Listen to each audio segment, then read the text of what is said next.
In 1985, the landscape of action cinema was changed forever by a single man with a bow, a bandana, and a grievance against the bureaucracy.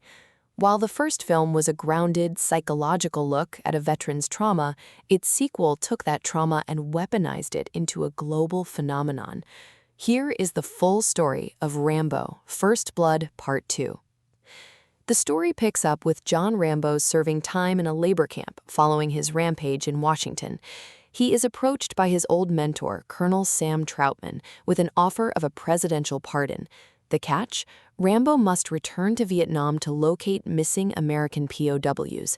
However, the mission is designed by the bureaucratic Major Murdoch to be a photo-only operation. Murdoch doesn't actually want to find anyone. He wants to prove to the American public that there are no prisoners left. Upon jumping into the jungle, Rambo loses most of his equipment, but meets his local contact, Ko Fung Bao. Defying Murdoch's strict orders to only take pictures, Rambo rescues a prisoner, leading Murdoch to abandon him in the field to cover his own tracks. Captured by the Vietnamese and their Soviet allies, led by the sadistic Lieutenant Colonel Podolsky, Rambo is tortured in a pit of filth. But the Soviets make a fatal mistake. They give him a radio. After a daring escape aided by Ko, who is tragically killed in the process, Rambo goes on a relentless warpath. He single-handedly dismantles the enemy base, rescues all the POWs, and flies them back to the Thai base in a captured Soviet helicopter. In the final, iconic confrontation, Rambo destroys Murdoch's command center with an M60, not to kill the bureaucrat, but to send a message: find the rest of them or I'll find you. The cast was a perfect blend of heroic gravitas and Cold War villainy. Sylvester Stallone returned as John Rambo, but this time he was a physical titan, a transformation that required a grueling training regimen. Richard Crenna reprised his role as Colonel Troutman, serving as Rambo's moral compass and the audience's voice.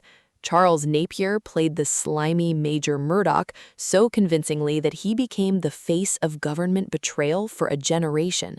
Steven Berkoff as Podolsky and Voyo Gorik as the giant Sergeant Yushin provided the formidable Soviet muscle, while Julia Nixon added a rare touch of vulnerability as Ko. Financially, the movie was a juggernaut. Produced on a budget of $25.5 million, it exploded at the box office, earning $150.4 million in the US and an additional $150 million internationally. With a global total of over $300 million, it was the second highest grossing film of 1985, trailing only Back to the Future. It turned the Rambo name into a multi-million-dollar brand, spawning toys, cartoons, and a legacy of one-man army imitators. The behind-the-scenes history is as explosive as the film itself. The screenplay was actually a collaborative effort between Sylvester Stallone and a young James Cameron.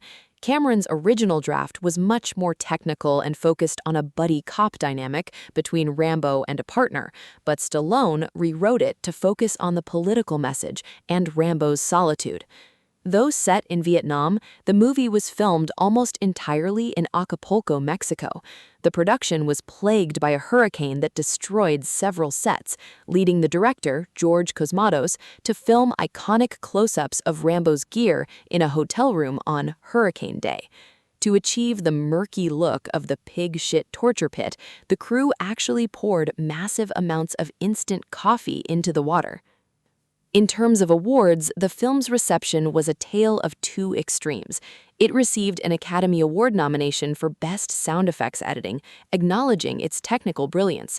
However, it also swept the Golden Raspberry Awards, Razzies, winning Worst Picture, Worst Actor for Stallone, and Worst Screenplay. Despite the critical backlash against its Reagan-era politics and extreme violence, the movie became a symbol of American resilience. It remains one of the most influential action movies ever made, proving that sometimes the audience's law is more powerful than the critic's law.